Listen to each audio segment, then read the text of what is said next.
Hello बच्चों, मैं Saxena sir आप लोगों के लिए आज सेंटम टेस्ट सीरीज का जो हम पहला टेस्ट लेने जा रहे हैं उसका वीडियो सॉल्यूशन लेके आया हूं। जो भी क्वेश्चंस हमने टेस्ट में पूछे हैं आज मैं आपको उनका वीडियो सॉल्यूशन दूंगा, जिससे आप लोगों को अगर किसी क्वेश्चन में प्रॉब्लम आई है तो आप उसे देखकर अपना डाउट क्लियर कर सकते हैं। ठीक है, तो इससे एक तो यह फायदा होगा कि क्लास के डिस्कशन में कुछ बच्चे क्वेश्चन पूछ लेते हैं, कुछ नहीं भी पूछ पाते हैं शर्म और हेजिटेशन के कारण। तो यहां पर बच्चों को छोटे से छोटे वाले क्वेश्चंस का भी सॉल्यूशन मिल जाएगा और बड़े क्वेश्चंस का भी सॉल्यूशन मिल जाएगा। ठीक है, तो आप लोगों के टेस्ट में जो भी क्वेश्चन गलत गए हैं यहां से देखकर उनको सही कर लेना और अच्छे से समझ लेना। आइए शुरू करते हैं centum test series test number 1 का सॉल्यूशन। ये टेस्ट में हम 3 टॉपिक दिए हैं। हमने एक सर्कल दिया है, एक एरिया रिलेटेड टू सर्कल दिया है और एक वॉल्यूम सरफेस एरिया दिया है। और इस टेस्ट को मैंने 40 मार्क्स का बनाया है। सबसे पहले इस टेस्ट में आपका क्या कहते हैं सेक्शन 1 आता है। सेक्शन 1 में हमने 10 एमसीक्यू दिए हैं, तो आप लोग देखें कैसे ये एमसीक्यू किए जाएंगे। एक बात मैं और ये बताना चाहूंगा कि आपके बोर्ड के एग्जाम में भी 20 एमसीक्यू आएंगे, तो आप लोग एमसीक्यू को पूरा प्रॉपर सॉल्व करने की आवश्यकता नहीं होती है। कहीं पर भी रफ में सॉल्व कर आप लोग उसका डायरेक्टली आंसर लिखेंगे। क्वेश्चन को पहले पढ़ लो, समझ लो। कुछ एमसीक्यू क्वेश्चन तो ऑब्जर्व करके ही आंसर आ जाते हैं, कुछ के लिए थोड़ी बहुत कैलकुलेशन भी करनी पड़ती है। पर क्योंकि मैं यहां पर वीडियो सॉल्यूशन दे रहा हूं तो मेरा उद्देश्य ज्यादा जल्दी देने का नहीं है, बल्कि आपको कंसेप्ट समझाकर पूरे क्वेश्चंस को बताने का रहेगा। ठीक है, तो देखें पहला क्वेश्चन स्टार्ट करते हैं। इसमें लिखा है if the area of the sector is 7/20 of the area of the circle. पहली लाइन को बच्चों पढ़ो, कितना साफ साफ लिखा है।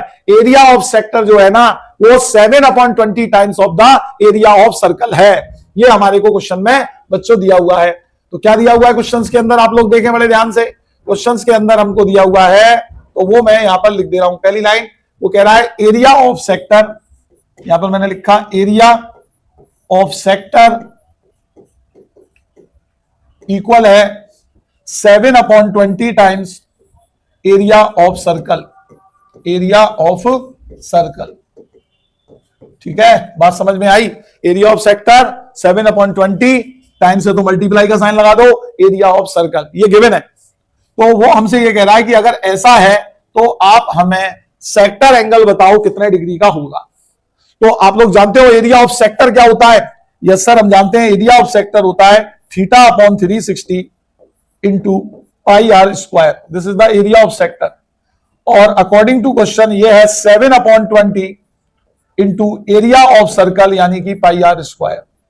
तो जरा आप लोग देख लो, जो जो चीजें कैंसिल आउट हो रही हैं उन्हें हम कैंसिल कर दे रहे हैं। देखते हैं क्या क्या कैंसिल होता है। एक तो बच्चों πr² से, आप लोग देखें जरा ध्यान से, एक तो πr² से πr² कैंसिल हो रहा है। ये मैंने πr² से πr² कैंसिल कर दिया। और देखें कुछ कैंसिल होता हुआ नजर आया, चलो नहीं आ रहा तो देखा θ/360 इक्वल टू 7/20 आ जाएगा। तो यहां से अगर आप थीटा की वैल्यू निकालोगे बच्चों तो थीटा आएगा 7 इंटू 360/20। 20 से 360 कैंसिल करना, 20 बन जाए 20 और 16 बचेगा 18 और ये आ जाएगा आपका 126 डिग्री।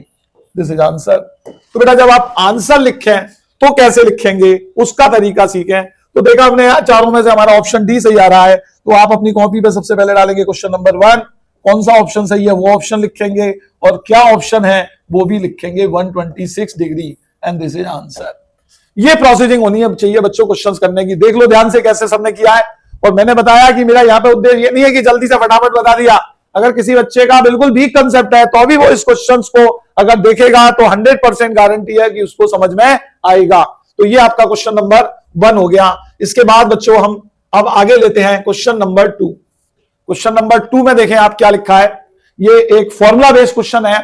इसमें कहता है if the degree measure of the angle of the centre is theta then area of the sector. कह रहा है अगर किसी सेक्टर का सेंटर एंगल थीटा है तो उसका एरिया क्या होता है। तो बच्चों हम लोग बहुत अच्छी तरीके से जानते हैं कि अगर किसी का सेंटर एंगल थीटा होता है तो एरिया सेक्टर क्या होता है बच्चों। ये मैं पहले फॉर्मूला लिख दे रहा हूं, ऊपर के ऑप्शन पे ध्यान नहीं दे रहा हूं। तो हम जानते हैं θ/360 πr² होता है। ये हमारा फॉर्मूला होता है। अब हम ये देखते हैं यार कि ऊपर हमारा किस फॉर्मूले से मैचिंग हो रही है। तो अगर मैं ए पार्ट को देखूं और मैं अपने फॉर्मूले को देखूं तो क्या आपको लग रहा है ये दोनों बातें एक ही है? थोड़ा सा लिखने का तरीका ही अलग है। देखो ना, पाई आर स्क्वायर थीटा, इधर भी बेटा पाई आर स्क्वायर थीटा अपॉन 360। तो बिल्कुल क्लियर कट है कि पहला वाला आंसर हमारे एरिया ऑफ सेक्टर से मैच हो रहा है। तो आप यहां पर आंसर क्या लिखेंगे? क्वेश्चन नंबर 2 ऑप्शन कौन सा सही है? ए। और ऑप्शन क्या है वो भी आपको लिखना है, पाई आर स्क्वायर थीटा अपॉन 360। काम करने का तरीका भी सीखना है आप लोगों को मुझसे, सिर्फ क्वेश्चन ही नहीं सिखा रहा हूं, काम कैसे करना है एग्जाम में वो भी मैं आप लोगों को बता रहा हूं। अगला क्वेश्चन नंबर 3 पे आते हैं बच्चों। क्वेश्चन नंबर 3 आ रहा है, देखो ये आप लोग इस क्वेश्चन में क्या कहा जा रहा है समझ लो। Question number 3, the minute hand of a clock is 6 centimetre long. एक घड़ी का जो मिनट हैंड है बच्चों वो 6 सेंटीमीटर लॉन्ग है। तो वो कह रहा है the area swept by it between 11:20 AM to 11:55 AM। तो कह रहा है 11:20 से 11:55 तक वो कितना एरिया स्वेप्ट करेगा, मतलब कितना एरिया वो स्वेप्ट कर लेगा, ये पूछ रहा है। समझ पा रहे हो कि नहीं समझ पा रहे हो? बोलो। तो देखो सबसे पहली बात तो इसके अंदर ये पता कर लो 11:20 से 11:55 में कितना टाइम का ड्यूरेशन है। सबसे पहले मैंने वही लिखा, देखना जरा ध्यान से। टाइम बिटवीन 11:20 टू 11:55 इज कितना हो जाएगा बच्चों? 35 मिनट्स। ठीक है। तो बच्चों 11:20 से 11:55 तक के बीच में हमारे टोटल मिलाकर 35 मिनट्स हो जाएंगे। अच्छा, वी नो, हम लोग जानते हैं जो घड़ी का मिनट एंड होता है ना वो 1 मिनट में 6 डिग्री का एंगल रोटेट करता है। ये बात हमेशा याद रखना, मिनट एंड 1 मिनट में कितना एंगल रोटेट करता है? 6 डिग्री। तो we know minute and rotate 6 degree in 1 minute. So angle rotate by minute hand in 35 minutes equal to हो जाएगा 35 इंटू 6, 6 5 जा 30 कैरी हो गया, 3 6 3 जा 18 और 3 210 डिग्री। तो ये पता चल गया जो मिनट एंड है वो 35 मिनट के अंदर बच्चों 210 डिग्री का एंगल रोटेट करेगा। तो अब हम निकालेंगे एरिया। तो एरिया क्या हो जाएगा? 210 अपॉन 360, पाई की जगह हम 22/7 लिख दे रहे हैं। रेडियस मिनट एंड की जो लेंथ है 6 इंटू 6 का काम कर जाएगी। आ रहा है समझ में यहां तक? अगर आप लोग यहां से देखो तो ये वाले जीरो से ये वाला जीरो कैंसिल, ये 6 और ये वाला 6 36 कैंसिल कर देगा, 7 से 21 3 बार कैंसिल कर देना। ठीक है। तो अब मेरे पास क्या रह गया? खाली 22 3 जा 66 centimetre and this is answer. तो इस हिसाब से देखा जाए तो क्वेश्चन नंबर 3 का हमारा ऑप्शन ए सही हो गया। और ऑप्शन ए क्या है बच्चों? 66 centimetre square. This is answer. बताएं, समझ आया? पूरा सॉल्यूशन दे रहा हूं। अगर एमसीक्यू में नहीं आता है, वैसे आ जाता है क्वेश्चन तो भी आप लोग कर सको। एमसीक्यू में आप लोग डायरेक्ट अप्रोच लगाना, लिखने विखने का काम मत रखना, सीधा सीधा स्टार्ट कर देना। नेक्स्ट क्वेश्चन लेते हैं बच्चों। आते हैं हम क्वेश्चन नंबर 4 पर। इस क्वेश्चन नंबर 4 को देखो क्या कहा जा रहा है, जरा समझना। What is the length of the arc of the sector of circle with radius 14 centimetre, central angle 90 degree.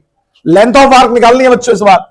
तो लेंथ ऑफ आर्क का फॉर्मूला जरा मैं लिख ले रहा हूं। लेंथ ऑफ आर्क बोलो क्या होती है सर? होती है theta upon 360 into 2 pi r. तो जब बताओ क्वेश्चन के अकॉर्डिंग थीटा कितना है? तो थीटा तो बच्चों 90 डिग्री दिया है, 360 नीचे लिखा ही है, 2 के प्लेस पे 2 लिखा, पाई के प्लेस पे 22/7, रेडियस आपका 14 सेंटीमीटर दे रखा है। चलो जरा कुछ काट लेते हैं। एक तो बच्चों क्या कैंसिल हो रहा है? देखो 90 से 360 कैंसिल हो जाएगा 4 टाइम्स। ठीक है। उसके बाद 7 से 14 कैंसिल हो जाएगा 2 टाइम्स। तो फिर ये वाले 2 से, ये वाले 2 से और ये वाले 2 4 से 4 कैंसिल हो जाएगा। तो सिर्फ हमारे पास सॉल्व होके क्या आ जाएगा? 22 सेंटीमीटर। तो इस हिसाब से देखा जाए तो क्वेश्चन नंबर 4 का आपका कौन सा ऑप्शन सही हो गया? ए। और आंसर कितना आया? 22 सेंटीमीटर। बताएं समझ में आ रहे हैं क्वेश्चंस की नहीं आ रहे हैं? देख लो बेटा कैसे करा जाता है। इस टाइप से आप लोगों को क्वेश्चंस करने होंगे। ठीक है, आगे लेते हैं बच्चों एक और क्वेश्चन। देखो क्वेश्चन नंबर 5 पे आते हैं। ये हमारा सर्कल का एक क्वेश्चन पूछा गया है। आप लोग देखें क्या कह रहा है। इन the given figure PQ and PR are tangent drawn from point P to the circle with center O. Angle QPO हमको 35 डिग्री दिया है। तो कहता है A और B की वैल्यू बताइए क्या होगी। किसकी वैल्यू पूछी है उसने बच्चों? A और B की वैल्यू हमसे पूछी गई है। तो चलो देखो कैसे निकालेंगे हम A और B की वैल्यू। बड़े ध्यान से देखो, ये वाला एंगल 35 है तो बच्चों ये वाला एंगल भी 35 डिग्री होगा। MCQ का क्वेश्चन है, ज्यादा टेंशन मत लेना। ये लॉजिक मालूम है आप लोगों को? क्लास में मैंने एक थ्योरम बताई थी, या सब बच्चे जानते हैं। ये थ्योरम होती है कि सर्कल के एक्सटर्नल पॉइंट से जो टेंजेंट लाइन ड्रॉ होती है वो सेंटर और एक्सटर्नल पॉइंट से मिलाने वाली लाइन से इक्वली इंक्लाइंड होती है। तो जब ये टेंजेंट लाइन इससे 35 का एंगल बना रही है तो ये टेंजेंट लाइन भी इससे 35 का एंगल बनाएगी। तो इस हिसाब से एंगल ये हमारा हो गया बच्चों 35 डिग्री। दूसरा लॉजिक, ये वाला आप लोग एंगल जानते हैं कितना होता है? 90 degree by tangent radius theorem. Tangent line is always perpendicular to the radius drawn from contact point. तो बेटा अब ये वाला 90 है, ये 35 है, ये भी है, तो एंगल सम प्रॉपर्टी लगा दे रहा हूं मैं। Angle B plus angle 90 plus angle 35, ये तीनों मिलकर कितने के हो जाएंगे? 180 के। तो एंगल बी प्लस इन दोनों को ऐड कर लेना, 5 9 3 12 125 डिग्री बराबर 180 डिग्री। तो यहां से बेटा एंगल बी हमारा निकल के आ जाएगा 180 डिग्री माइनस 125 डिग्री। अब 180 में से 125 माइनस करना, 10 में से 5 गया 5, 7 में से 2 गया 5, 55 degree.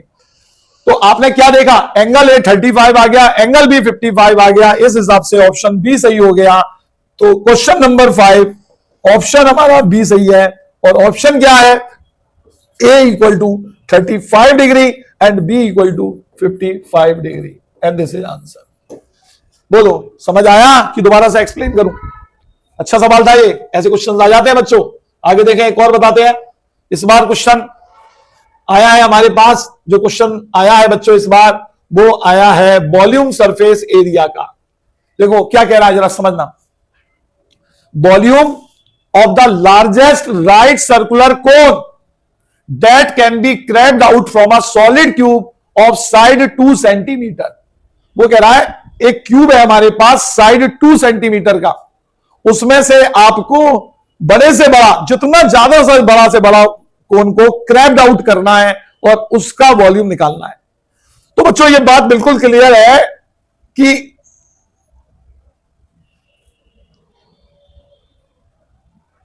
Largest circular cone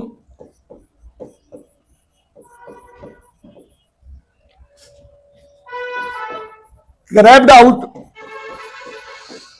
from 2 centimetre cube. तो डायमीटर ऑफ कोन हमारा हो जाएगा बच्चों 2 सेंटीमीटर, क्योंकि देखो पूरा बड़ा से बड़ा काटेंगे तो पूरा वो उसको टच करते हो जाएगा। तो डायमीटर 2 सेंटीमीटर, रेडियस हो जाएगी 1 सेंटीमीटर, हाइट हो जाएगी आपकी 2 सेंटीमीटर। ये डायमेंशन होनी चाहिए। अगर ये डायमेंशन होगी तो जो कोन क्रैप्ड होकर आएगा वो बेटा सबसे बड़ा होगा। अब हमें क्या निकालना है? अब हमें इस कोन का वॉल्यूम निकालना है। तो बेटा वॉल्यूम ऑफ कोन क्या होता है? वॉल्यूम ऑफ कोन होता है 1/3 पाई r स्क्वायर h। क्लियर है? तो बेटा इसमें मैं वैल्यू रख दे रहा हूं 1/3 ऐसी लिखा, पाई के प्लेस पे पाई लिख दिया। रेडियस देख लो कितनी है 1, तो यहां पर आ गया बेटा 1 का स्क्वायर, हाइट के प्लेस पे 2, तो बेटा सीधा सीधा आंसर आ जाएगा 2π/3 सेंटीमीटर क्यूब। और अगर देखा जाए तो आपका डी ऑप्शन सही हो गया। और डी ऑप्शन क्या है? 2π/3। देखें आप लोग, this is the question number 6। आशा करता हूं समझ में आ रहे होंगे। देख लें किस टाइप से क्वेश्चंस को करा जाता है। इसके बाद बच्चों हम लोग ले रहे हैं क्वेश्चन नंबर 7। क्वेश्चन नंबर 7 एक सिंपल सा क्वेश्चन है, थोड़ा सा आपकी नॉलेज पढ़नी चाहिए। क्या कह रहा है समझना। For which of the following solids, ये यहां पे कुछ सॉलिड दिए हुए हैं, क्यूब, क्यूबॉइड, हेमीस्फीयर, स्फीयर। तो वो पूछ रहा है for which of the following solid is the lateral surface area या कर्व सरफेस एरिया या total surface area are same. मतलब ऐसा कौन सा सॉलिड है जिसका कर्व सरफेस एरिया का फॉर्मूला, जिसके टोटल सरफेस एरिया का फॉर्मूला सेम होता है या लेटरल सरफेस एरिया का। तो बच्चों आप लोग सभी बच्चे इस वाली बात को बहुत अच्छे से जानते होंगे कि जो स्फीयर होता है यही एक ऐसा फिगर होता है जिसका lateral surface area, curve surface area और टोटल सरफेस एरिया सेम होता है।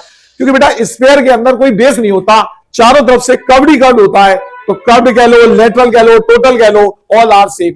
तो इसका आंसर आपका डी हो जाएगा। ठीक है, आगे चलते हैं। इसके बाद बच्चों एक क्वेश्चन नंबर 8 आ रहा है। ये हमने एक सर्कल का क्वेश्चन टेस्ट में आप लोगों को दिया है। आप लोग देखें क्या कह रहा है ये question. In the given figure PA is a tangent to a circle with centre O. इस फिगर में बच्चों पीए एक टेंजेंट है जिसका सेंटर है, सर्कल का सेंटर ओ है।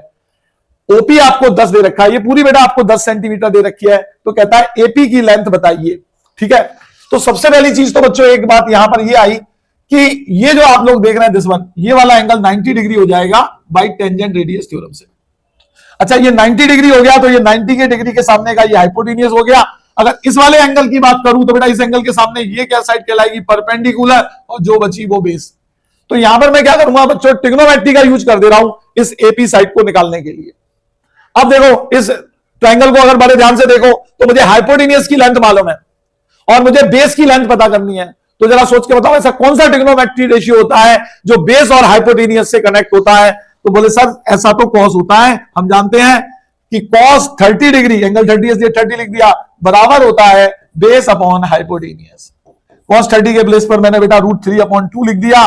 बेस मुझको पता नहीं है जिसको मैंने एपी कह दिया, हाइपोटेन्यूस मुझे पता है मैंने 10 लिख दिया। तो यहां से आप लोग देखें एपी की वैल्यू निकल के आ जाएगी 10√3/2। 2 से 10 को 5 बार काट देना, 5√3 सेंटीमीटर। ऑप्शन देख सकते हैं कौन सा वाला, तो ऑप्शन आपका डी सही हो जाएगा बच्चों। आंसर आएगा 5√3 सेंटीमीटर। बताएं समझ आया कि दोबारा से एक्सप्लेन करूं। तो ये क्वेश्चन नंबर 8 था, आप लोग देखें। इसके बाद बच्चों क्वेश्चन नंबर 8 के बाद अगर हम आगे आते हैं क्वेश्चन नंबर 9, तो ये क्वेश्चन नंबर 9 हमने बच्चों असर्शन रीजन बेस दिया है। क्या कहता है असर्शन रीजन में क्या होता है बच्चों, सबसे पहले आप असर्शन पढ़ो और ये डिसाइड करो कि वो सही है या गलत है। फिर रीजन पढ़ो, वो डिसाइड करो कि वो सही है या गलत है। फिर अकॉर्डिंग टू चारों ऑप्शन आप जो आपको बेस्ट आंसर लगे, जो सही हो उसे लिख दो। जैसे यहां पे लिखा surface area of a cuboid, length 5, breadth 3, height 2 is 62 metre square. मतलब वो ये कह रहा है एक क्यूबॉइड है जिसकी लेंथ 5 है, ब्रेथ 3 है, हाइट 2 है, उसका सरफेस एरिया 62 होता है। अब यार ऐसे तो मुझे याद नहीं होगा कि इसका एरिया 62 होता है कि क्या होता है। तो फिर मैंने क्या करा, इसको पता कर लिया। सरफेस एरिया होता क्या है बच्चों, 2LB प्लस BH और प्लस HL होता है, सब बच्चे जानते हैं ये। तो मैंने क्या करा, 2 ऐसे लिखा, LB कर लिया, लेंथ 5 है, ब्रेथ 3 है, तो LB आ गया 15। फिर हमने BH कर लिया तो 6 आ गया, और फिर हमने HL कर लिया तो 10 आ गया। तो बेटा यहां से 2 ऐसी कैसे लिखा, 15 और 10 25, और ये 31 हो जाएगा। 31 का मल्टीप्लाई 2 से किया तो 62 सेंटीमीटर स्क्वायर आया। और क्वेश्चन वाला क्या कह रहा है कि उसका एरिया 62 मीटर स्क्वायर है। थोड़ा मेरे से गलती हो गई, मीटर में दिया है, तो 62 मीटर स्क्वायर।